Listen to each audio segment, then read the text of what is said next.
habis koredas segala makanan kalau sehabis acara itu taranyesa.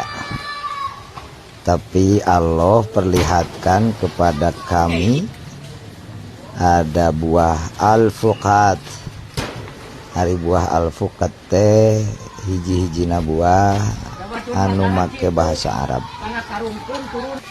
Eueuh deui bubuahan anu ngaranna teu make bahasa Arab.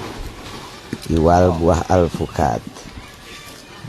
Ngala buah alpukat hareupeun komplek kulantaran buahna ratah keneh jadi teu aya nu ngala.